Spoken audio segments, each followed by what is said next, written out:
बंद दिल छू लेने वाली कहानी। हाईवे पर राहुल गाड़ी चला रहा था। सड़क के किनारे उसे एक 12-13 साल की लड़की तरबूज बेचती दिखाई दी। राहुल ने गाड़ी रोककर पूछा, तरबूज के क्या रेट है बेटा? लड़की बोली, 50 रुपए का एक तरबूज है साहब। पीछे की सीट पर बैठी राहुल की पत्नी बोली, इतना महंगा तरबूज नहीं लेना जी, चलो यहाँ से। राहुल बोला, महंगा कहाँ है? इसके पास जितने तरबूज है कोई भी 5 किलो के से कम का नहीं होगा। 50 रुपए का एक दे रही है तो 10 रुपए किलो पड़ेगा हमें। बाजार से तो तू 20 रुपए किलो भी ले आती है। राहुल की पत्नी ने कहा, तुम रुको, मुझे मोल भाव करने दो। फिर वह लड़की से बोली, 30 रुपए का एक देना है तो दो, वरना रहने दो। लड़की बोली, 40 रुपए का एक तरबूज तो मैं खरीद कर लाती हूँ आंटी, आप 45 रुपए का एक ले लो, इससे सस्ता मैं नहीं दे पाऊंगी। राहुल की पत्नी बोली, झूठ मत बोलो बेटा, सही रेट लगाओ। देखो ये तुम्हारा छोटा भाई है ना, इसी के लिए थोड़ा सस्ता कर दो। उसने खिड़की से झांक रहे अपने 4 वर्षीय बेटे की तरफ इशारा करते हुए कहा। सुंदर से बच्चे को देखकर लड़की एक तरबूज हाथों में उठाते हुए गाड़ी के करीब आ गई। फिर लड़के के गालों पर हाथ फेरकर बोली, सचमुच मेरा भाई तो बहुत सुंदर है आंटी। राहुल की पत्नी बच्चे से बोली, दीदी को नमस्ते बोलो बेटा। बच्चा प्यार से बोला, नमस्ते दीदी। लड़की ने गाड़ी की खिड़की खोलकर बच्चे को बाहर निकाला। फिर बोली, तुम्हारा नाम क्या है भैया? लड़का बोला, मेरा नाम राजू है दीदी। बेटे को बाहर निकालने के कारण राहुल की पत्नी कुछ असहज हो गई। तुरंत बोली, अरे बेटा इसे वापस अंदर भेजो, इसे डस्ट से एलर्जी है। लड़की उसकी आवाज़ पर ध्यान न देते हुए लड़के से बोली, तू तो सचमुच गोल मटोल है रे भाई, तरबूज खाएगा? लड़के ने हाँ में गर्दन हिलाई तो लड़की ने तरबूज उसके हाथों में थमा दिया। 5 किलो का तरबूज राजू नहीं संभाल पाया। तरबूज फिसलकर उसके हाथ से नीचे गिर गया और फूटकर 3-4 टुकड़ों में बट गया। तरबूज के गिरकर फूट जाने से लड़का रोने लगा। लड़की उसे पुचकारते हुए बोली, अरे भाई रो मत, मैं दूसरा लाती हूँ। फिर वह दौड़कर गई और एक और बड़ा सा तरबूज उठा लाई। जब तक वह तरबूज उठाकर लाई, इतनी देर में राहुल की पत्नी ने बच्चे को अंदर गाड़ी में खींचकर खिड़की बंद कर दी। लड़की खुले हुए शीशे से तरबूज अंदर देते हुए बोली, ले भाई ये बहुत मीठा निकलेगा। राहुल चुपचाप बैठा लड़की की हरकतें देख रहा था। राहुल की पत्नी बोली, जो तरबूज फूटा है मैं उसके पैसे नहीं दूंगी, वे तुम्हारी गलती से फूटा है।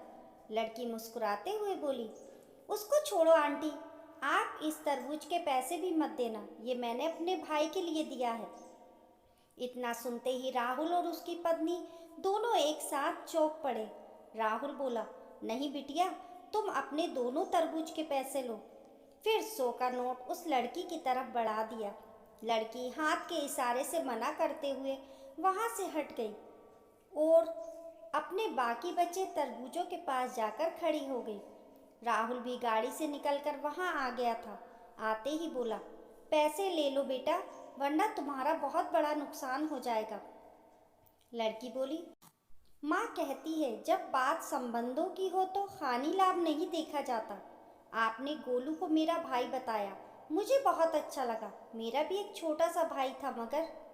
राहुल बोला, क्या हुआ तुम्हारे भाई को? वह बोली, जब वह 2 साल का था तब उसे रात में बुखार हुआ था। सुबह माँ हॉस्पिटल में ले जा पाती उससे पहले ही उसने दम तोड़ दिया था। मुझे मेरे भाई की बहुत याद आती है। उससे 1 साल पहले पापा भी ऐसे ही हमें छोड़कर गुजर गए थे। राहुल की पत्नी बोली, ले बिटिया अपने पैसे ले ले। लड़की बोली, पैसे नहीं लूँगी आंटी।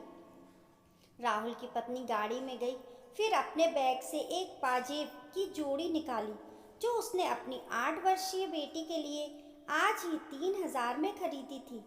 लड़की को देते हुए बोली, तुमने राजू को भाई माना है तो मैं तुम्हारी माँ जैसी हुई ना, अब तू ये लेने से मना नहीं कर सकती।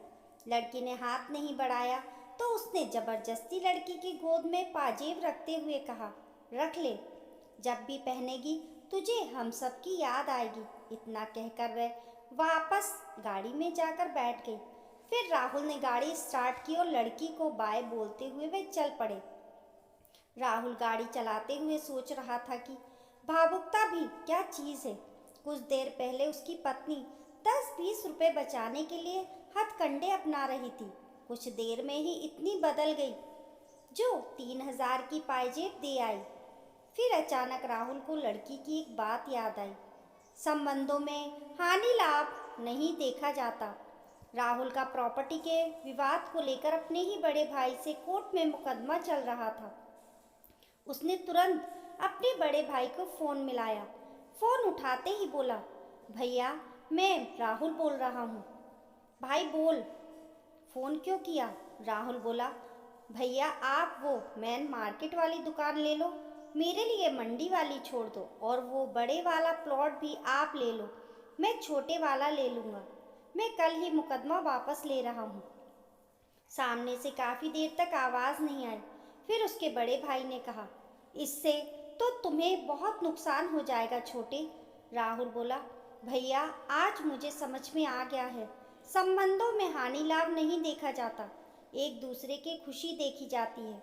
उधर से फिर खामोशी छा गई। फिर राहुल को बड़े भाई की रोने की आवाज़ सुनाई दी। राहुल बोला, रो रहे हो क्या भैया? बड़ा भाई बोला, इतने प्यार से पहले बात करता तो सब कुछ मैं तुझे दे देता।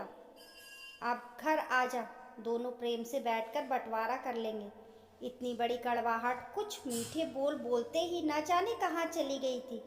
कल जो एक एक इंच जमीन के लिए लड़ रहे थे, वे आज भाई को सब कुछ देने के लिए तैयार हो गए थे।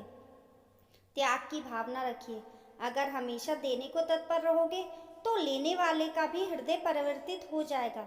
याद रखें, संबंधों में हानि लाभ नहीं देखा जाता, अपनों को निकट रखने के लिए अपना अधिकार भी छोड़ना पड़ता है। दोस्तों, आपको आज की हमारी कहानी कैसी लगी कमेंट करके ज़रूर बताइए।